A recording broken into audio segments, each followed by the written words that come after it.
Shalom semuanya, perkenalkan kami dari kelompok 7 akan menampilkan role play dari kisah perjanjian lama, yaitu penciptaan mulai dari Adam dan Hawa, hingga kejatuhan manusia dalam dosa karena ketidaktaatannya pada Allah, yaitu dalam kisah Lot. Selamat menyaksikan. Pada mulanya Allah menciptakan langit dan bumi yang masih dalam keadaan kosong, itu karena kasih Allah yang segera dinyatakan dalam karya penciptaan berikutnya. Karya agungnya terus dinyatakan ketika di bumi tumbuh tunas-tunas muda, tumbuhan, buah, sampai akhirnya Tuhan pun tempatkan matahari, bulan, dan bintang menghiasi cakrawala. Di bumi pun berkeriapan segala makhluk di dalam air, di darat, burung-burung di udara, dan segala binatang merayap di bumi. Selama 5 hari lamanya Tuhan berfirman dan semuanya jadi. Keenam, Tuhan Allah menciptakan manusia segambar dengan rupanya. Dijadikannya manusia itu dari debu, tanah, dan menempatkan seorang pendamping yang diciptakan dari tulang rusuknya menghembuskan nafas bagi mereka.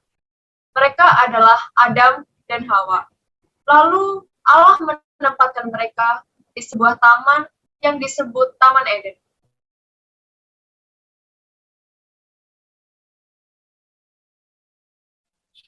Hei Hawa, Allah telah berfirman kepada kita bahwa semua pohon yang ada di taman ini boleh kita makan.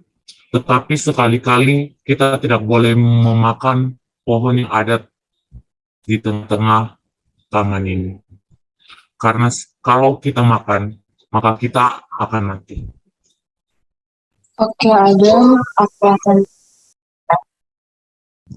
Sekali-kali kamu tidak akan mati, tetapi Allah tahu pada saat kamu memakannya, matamu akan terbuka. Dan kamu akan menjadi sama dengan Dia, dan kamu akan mengetahui mana yang baik dan mana yang jahat. Adam, cobalah makan buah. Buah ini akan terasa sama. Apa ini Hawa?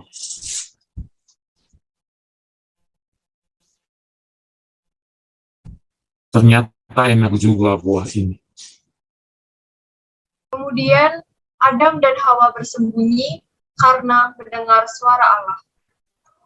Adam, di manakah kamu? Maafkan kami Tuhan, kami telanjang. Apa yang sudah kalian perbuat, Adam? Di manakah kamu tahu bahwa kamu sedang telanjang?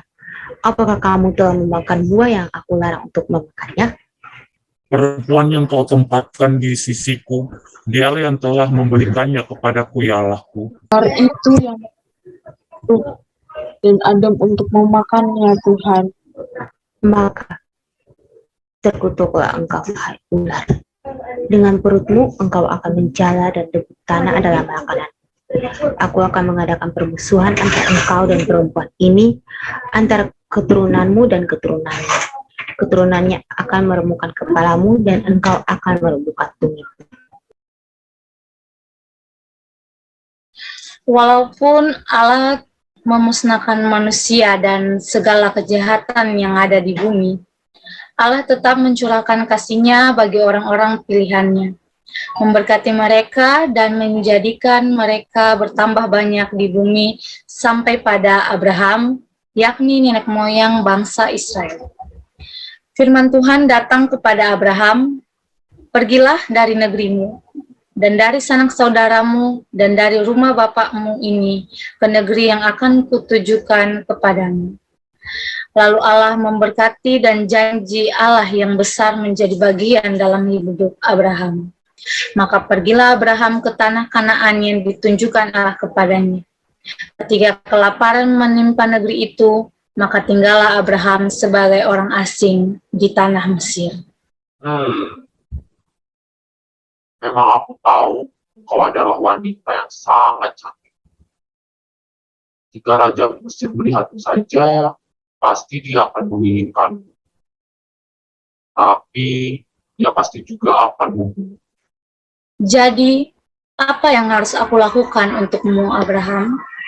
Begini saja, Katakan saja bahwa engkau adalah adik. Nanti mereka pasti akan membiarkan aku tetap.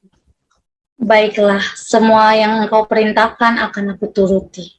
Lihatlah, wanita itu sangat cantik, Raja. Raja harus mengetahui hal ini. Siapa wanita ini? Dia adikku, Tuan. Tuanku Raja, laki-laki ini memiliki adik perempuan yang sangat cantik. Di mana wanita itu? Bawalah dia ke sini. Abram, ambillah bagimu kambing domba, lembu sapi, keledai jantan, keledai betina, dan unta. Berikan padaku adikmu karena aku menginginkan dia. Tuanku Raja, seisi istana mengakuilah yang hebat. Laki-laki ini berbohong. Wanita itu adalah istrinya, Tuan. Apakah yang sudah kau lakukan ini? Kenapa engkau mengatakan dia adikku padahal dia istrimu? Lihatlah, apa yang sudah terjadi pada seisi istana. Sekarang, ambillah istrimu dan pergilah. Adapun yang ikut bersama Abram adalah Lot, anak saudaranya. Mereka berpisah setelah Lot memilih seluruh lembah Yordan, tanah yang subur dan lebat dekat Sodom. Sedangkan Abram menetap di tanah Kanaan. Adapun orang Sodom sangat jauh, jahat dan dosa terhadap Tuhan. Pada suatu petang, Lot sedang duduk di gerbang kota dan dua malaikat dalam rupa orang asing melintas di depannya. Tuan-tuan, tinggallah di rumah. Sebab hari sudah sore. Basuhlah kakimu dan bermalamlah di rumah. Tidak, terima kasih. Kami akan bermalam di tanah lapang. Oh, sudilah kiranya tuan-tuan singgah sebentar lagi, karena hari akan gelap. Besok tuan-tuan bisa lanjutkan perjalanan. Baiklah, kami akan bermalam di sini untuk sementara. Makan dan minumlah tuan-tuan.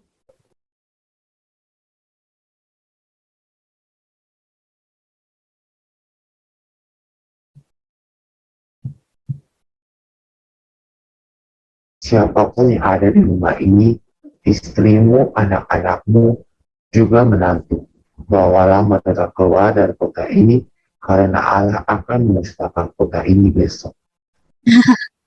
Apa yang kau katakan, Tuan? Gak ada, jangan bercanda, Tuan. Ayo semuanya, mari kita keluar bersama-sama. Bergegaslah, selamatkan dirimu sendiri. Apapun yang kau dengar, jangan sekali-kali kau menoleh ke belakang. Ayo, teruslah berjalan.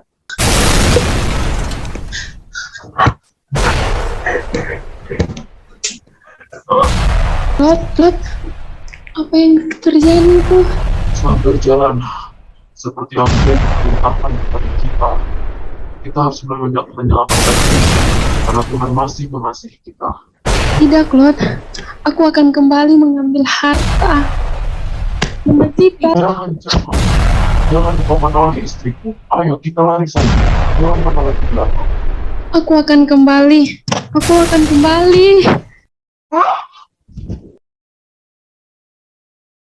Demikianlah gambaran hikmah dan ketaatan kepada Tuhan akan menyelamatkan kita manusia. Dan sebaliknya, kecenderungan kita terlalu mencintai dunia ini, serta jalan pikiran yang mengandalkan kepintaran manusia, menjadikan kita jatuh ke dalam dosa. Tetapi, tujuan penciptaan adalah untuk memuliakan nama Tuhan, sehingga meskipun berkali-kali umat manusia melukai hati Tuhan, namun Tuhan tetap mengasihi lewat orang-orang pilihan yang Tuhan selamatkan. Terima kasih, Tuhan Yesus memberkati kita semua. God is good.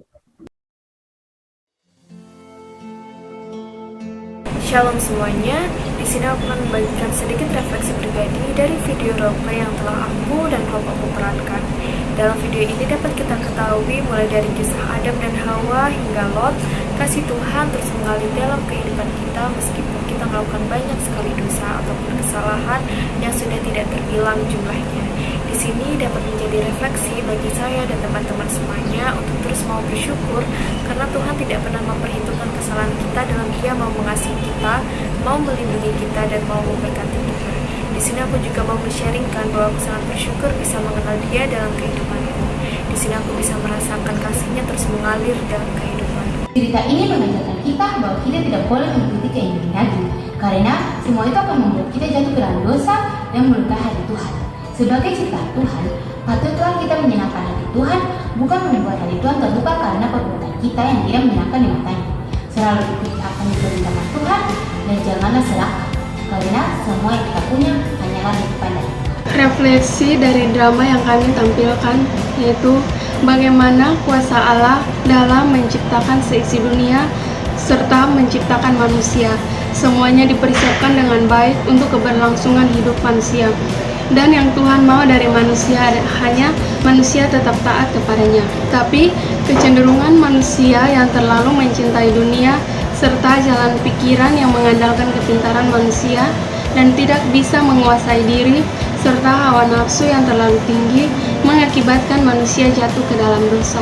Padahal ketaatan kepada Tuhan dapat menyelamatkan kita manusia. Tetapi walaupun manusia telah jatuh ke dalam dosa, Allah tetap mengasihi mereka lewat orang-orang pilihan Tuhan yang diselamatkan. Karena tujuan penciptaan adalah untuk memuliakan nama Tuhan. Cerita ini bisa mengajarkan kita tentang perbuatan dan akibat dari perbuatan itu, mulai dari perbuatan Adam dan Hawa, Kain dan Habel, Batara Nuh, Abraham, dan juga Lot. Cerita ini mengajarkan kita bahwa Allah itu baik. Semua yang Dia rancangkan terhadap kehidupan kita merupakan rancangan yang terbaik. Dia selalu mengasihi kita manusia walaupun hatinya dikecewakan berkali-kali oleh kita. Dari cerita ini juga mengajarkan kita bahwa janganlah kita mengandalkan kekuatan kita sendiri, tetapi andalkanlah Tuhan dalam segala aktivitas yang kita lakukan. Jika kita mengandalkan Tuhan, maka semua yang kita lakukan akan berjalan dengan sempurna dan akan terberkati. Peran saya sebagai Hawa yaitu kita harus mendengarkan apa yang diperintahkan Tuhan dan melakukannya agar kita tidak jatuh dalam dosa. Yang kedua, sebagai Firaun kita tidak boleh memikirkan hal yang kaya, hal yang enak di dunia, tetapi kita harus memikirkan juga apa perintah Tuhan, apa aturan yang Tuhan berikan kepada kita.